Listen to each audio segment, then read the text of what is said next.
C'est le débat de ce Smart Impact. On parle risque climatique, l'importance de les quantifier pour les entreprises avec Johanna Thirbach. Bonjour. Bonjour. Bienvenue, vous êtes directrice ESG chez Naxicap Partners. Théophile Belloir, bonsoir et bienvenue. Vous êtes directeur de la plateforme Altitude au sein d'AXA Climate. On va commencer par des petites questions de présentation. Naxicap Partners, c'est quoi ? Naxicap Partners, c'est une société de gestion qui investit dans des PME non cotées. On fait partie du groupe BPCE, Banque Populaire Caisse d'Épargne, et on investit donc en capital investissement, le private equity, dans des PME et des ETI, principalement européennes et majoritairement en France. Et on verra comment vous travaillez sur ces questions de risque climatique en entreprise. Cette plateforme Altitude, de quoi on parle ? On a déjà reçu plusieurs fois des représentants d'AXA Climate ici. C'est quoi cette plateforme ? Altitude, c'est un outil à destination des entreprises, à destination des investisseurs en private equity, pour leur permettre de prendre en compte le changement climatique. On vient utiliser la donnée, la capacité de modéliser du risque qu'on a chez AXA et AXA Climate en tant qu'assureur, et on met ça à disposition de décideurs, d'investisseurs, pour que leurs décisions soient faites à la lumière de ce qu'on sait modéliser et projeter en termes de risque. Elle a été lancée il y a 2-3 ans, c'est ça ? Ça fait exactement 3 ans, septembre 2022. C'est quoi ? C'est un outil en ligne, en fait ? On est complètement sur un outil en ligne, une plateforme. L'idée, c'est vraiment de dire comment je rends autonome demain les utilisateurs qui vont du coup pouvoir se connecter, renseigner quelques informations. Je regarde une entreprise de tel secteur à telle localisation. Quels sont les risques ? Qu'est-ce que je dois savoir ? Et puis, une fois que je sais ça, qu'est-ce que je fais de cette information-là ? Comment est-ce que je m'adapte ? Comment est-ce que je creuse ? De quel risque climatique on parle et quand on parle d'entreprise, évidemment, pas de risque climatique en général ? On va regarder tous les risques qui peuvent impacter l'activité de l'entreprise, donc créer des disruptions dans leur chaîne de valeur, dans leur capacité à délivrer un produit ou un service. Donc, ça va être des enjeux de changement, d'événements climatiques extrêmes. Par exemple, en cas de forte chaleur, les salariés ne peuvent très bien se retrouver dans des situations où ils ne seront plus en capacité à travailler. Donc ça va être un exemple de risque physique. En cas d'inondation aussi, autre exemple de risque physique. Et on va aussi parler des risques de transition, c'est-à-dire les évolutions dans l'univers des entreprises, dans leur écosystème, qui vont venir changer les habitudes. Donc les évolutions réglementaires, les évolutions de préférence des consommateurs. Voilà, ça c'est l'ensemble des risques liés au changement climatique. Il y a des risques. Alors effectivement, ce qui est intéressant dans ce que vous nous dites, c'est qu'il y a les événements extrêmes et puis il y a les évolutions plus lentes.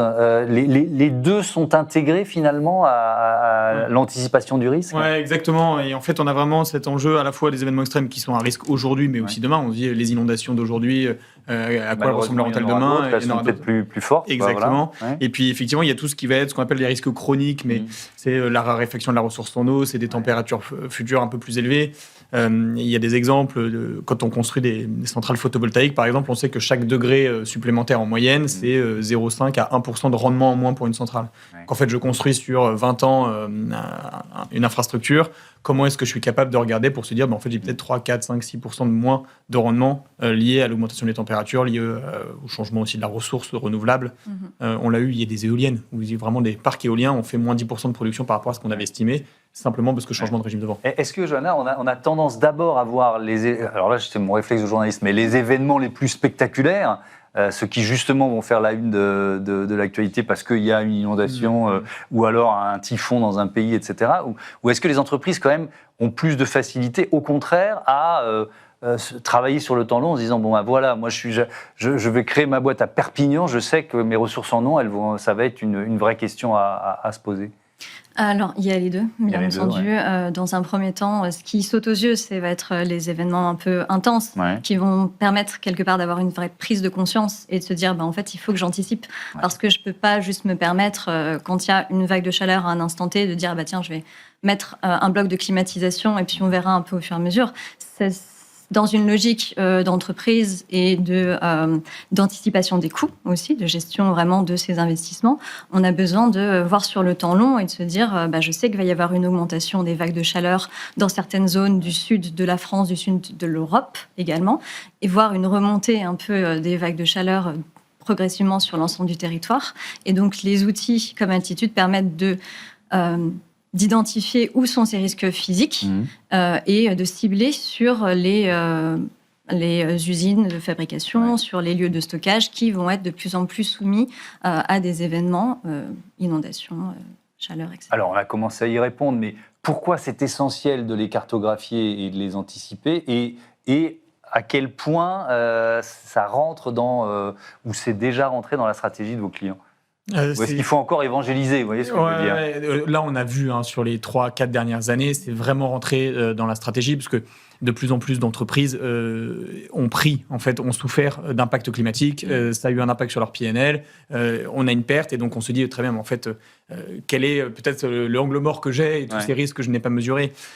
La difficulté, et là où les entreprises ont bien compris que c'était un enjeu qui n'était pas si simple, c'est qu'il y a les risques directs, mon usine est inondée, mais ce qu'on a vu à Valence, c'est mon usine n'a pas été inondée, super, mais en fait 20% de mes salariés ne peuvent plus mettre leurs enfants à la crèche ou à l'école et donc ne viennent pas travailler, mes fournisseurs n'acceptent plus mon usine, et donc je suis à l'arrêt.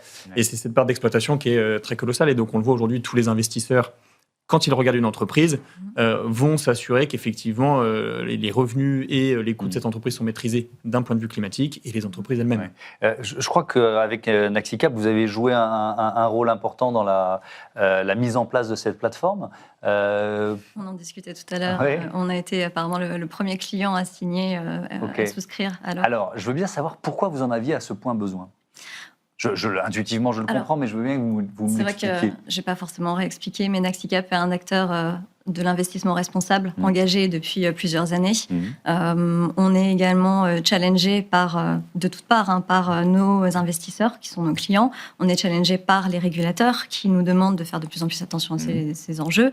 Et on se rend bien compte de façon opérationnelle que les entreprises dans lesquelles on investit font face à ces risques. On a eu des cas d'inondation, on a eu des cas de forte chaleur. Donc, pour nous, c'est juste une question de stratégie financière, de rendement et de résilience des opérations. Quand on regarde un investissement, on va valoriser l'entreprise avec 3 critères qui vont être déjà les résultats de l'entreprise, le multiple, qui est basé sur en fait toute la capacité de l'entreprise à gérer ses risques et à délivrer la promesse attendue, et la dette. Et donc, sur ces 3 facteurs de résultats multiples et dette, les enjeux climatiques ont un impact. Votre plateforme, elle intègre... comment je peux poser la question? J'imagine que les analyses sont aussi sectorielles en fonction de l'activité des entreprises. Il n'y a pas la même réponse si on est dans l'agroalimentaire ou dans l'industrie lourde, quoi. Bon, c'est une évidence, mais je pense que ça s'explique. Le secteur va jouer, et la typologie de l'actif aussi. Je suis dans l'agroalimentaire, mais est-ce que je regarde un entrepôt, une usine de production, le champ d'un producteur, on va évidemment avoir une analyse également différente. Et on va même plus loin. C'est simplement dire j'ai une usine à tel endroit, quelles sont les vagues de chaleur, les feux de forêt, les inondations futures. C'est une information qui est certes intéressante, mais une fois qu'on s'est dit zut, le risque d'inondation, je passe de 1 chance sur 100 à 1 chance sur 50, et alors, qu'est-ce que je fais de ça? Est-ce que j'appelle mon assureur, ou est-ce qu'en fait il le sait déjà et c'est déjà pris en compte? Donc il y a un peu ce so what. Et c'est là où la plateforme Altitude, elle va plus loin, c'est que dès lors qu'on sait à qui on s'adresse, je m'adresse à l'investisseur, donc je lui dis alors, voilà le risque pour l'entreprise, voilà ton risque pour toi en tant qu'investisseur, et voilà ce que tu dois faire de cette information-là. La discussion que tu dois avoir avec la participation, la discussion que tu dois avoir avec tes conseils. Et donc, on va essayer d'aller toujours beaucoup plus loin dans cette recommandation liée au secteur et liée au métier de l'utilisateur qui est sur la plateforme Altitude. Est-ce que, alors c'est une question générale sur le monde de l'assurance, mais il y a aussi des villes qui ont de plus en plus de mal à s'assurer, peut-être aussi des entreprises qui voient leur prime d'assurance augmenter. C'est presque le modèle économique du secteur qui est questionné. Est-ce que vous créez AXA Climate et vous créez ces outils pour continuer d'exister d'une certaine façon? Vous voyez ce que je veux dire? Pour que le monde de l'assurance continue de jouer son rôle dans nos sociétés et dans nos économies. Altitude, ce qu'on vient faire, c'est on va pas faire projeter les primes d'assurance éternellement, vous voyez ce que je veux dire?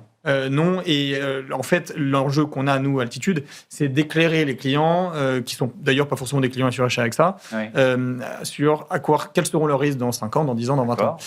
Et cette capacité-là, c'est qu'eux prennent des bonnes décisions pour que dans 10 ans, la discussion qu'ils ont avec leur assureur soit une discussion qui leur permette de s'assurer à un prix qui soit cohérent pour eux et pour leur business model. Et tout cet enjeu, les assureurs continueront de vouloir vendre des polices d'assurance. Simplement, ils iront, pour un volume de capacité limité, vers les entreprises les plus résilientes, celles qui gèrent le mieux leurs risques, de la même façon que si vous assurez votre voiture. Si vous êtes un bon ou un mauvais conducteur, vous n'avez pas le même tarif. L'entreprise qui gère bien ses risques climatiques ou qui ne gère pas ses risques climatiques n'aura pas demain le même tarif d'assurance. Est-ce qu'il y a des leçons à tirer? Je pensais aux épisodes de sécheresse, etc. Des pays du Sud, vous parliez de Valence tout à l'heure, mais par exemple sur la sécheresse, la gestion de l'eau, est-ce qu'il y a des modèles similaires aux vôtres qui ont été développés dans des pays confrontés à des épisodes climatiques plus violents avant nous, ou est-ce que finalement vous avez été un peu pionnier dans la création de ces modèles-là? Alors, les modèles, il y en a plein, il y en a de beaucoup de sortes. Là où on a été pionnier, c'est dans la capacité de faire parler le modèle pour parler à des entreprises de les modèles existent, mais vous pouvez les utiliser et ça va être très concret. Et je pense que c'est ça qui est intéressant et on le voit, l'exemple des investisseurs qui utilisent Altitude, c'est un bon exemple. Je pense qu'on travaille avec des entreprises du BTP ou des travaux publics qui sont aujourd'hui en mesure d'analyser la résilience future ou les risques futurs pour que quand ils rendent un appel d'offres à un client, ils viennent présenter les risques futurs et ils viennent expliquer pourquoi est-ce qu'ils répondent de telle ou telle façon avec un enjeu de résilience. Et donc ça fait partie, je pense, de la transformation dans la façon dont certains métiers évoluent. Il y a des pays qui ont été précurseurs, il y en a d'autres qui sont exposés à beaucoup de risques et qui pour autant ne bougent pas encore. Donc je pense que l'aversion au risque, finalement, est peut-être quelque chose de culturel, mais on va avoir des grands écarts. À quel point la réglementation pousse finalement, notamment le secteur de la finance, à intégrer ces questions de risque climatique ou d'impact climatique à vos modèles? Alors la réglementation en France a été très active et très motrice dans l'intégration de ces enjeux. On a commencé en fait en France en 2021 avec la NRE, la loi sur les nouvelles réglementations économiques, à imposer une obligation de reporting aux entreprises. Et après la NRE, on a eu la DPEF en France et aujourd'hui, au niveau européen, la CSRD. Il y a le pendant de la CSRD pour les financiers, qui est la SFDR, mais la France n'avait pas attendu ça. Voilà, il y a beaucoup de réglementations. Donc, on a été engagé, au même titre que les entreprises, dans le développement de stratégies, de politiques, d'explications sur la façon dont les investisseurs doivent se saisir de ces enjeux, pour garantir, in fine, aux clients qu'on a une vision holistique dans la prise de risque et dans les investissements. Et les évolutions, moi, ça fait 15 ans que je suis dans le métier de la RSE, plutôt de l'ESG. Je les ai prises à chaque fois de plein fouet en se disant, OK, c'est très challengeant comme secteur d'activité parce qu'il y a une constante modification du niveau d'attente, du niveau de mise à jour. Et donc, la réglementation a poussé collectivement les acteurs à se saisir de ces sujets. Maintenant, on a un enjeu de passer du reporting à l'intégration dans des plans d'action concrets et de montrer de plus en plus des résultats et plus seulement un agrégat d'indicateurs. Et donc, c'est le défi demain, c'est de vraiment d'aller passer du côté des stratégies des entreprises et d'intégrer dans leur bilan, dans leur PNL, leur plan comptable, les investissements qui démontre la prise en compte. Un mot là-dessus. C'est vrai, c'est effectivement ne pas en faire un exercice de reporting, mais en faire un levier stratégique.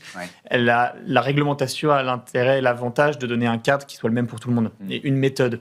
Et évite aussi la divergence d'un cabinet de conseil, un outil qui va lui-même définir quel est le bon scénario, pas le bon scénario, le bon horizon de temps. On fait tous de la même façon et ça simplifie aussi grandement l'expérience et le passage à l'échelle en fait pour tout le monde. Merci beaucoup à tous les deux et à bientôt sur Be Smart for Change. C'est l'heure de poser la question prêt pour l'impact, en l'occurrence à Olivier Vignol, le président exécutif de Domitis.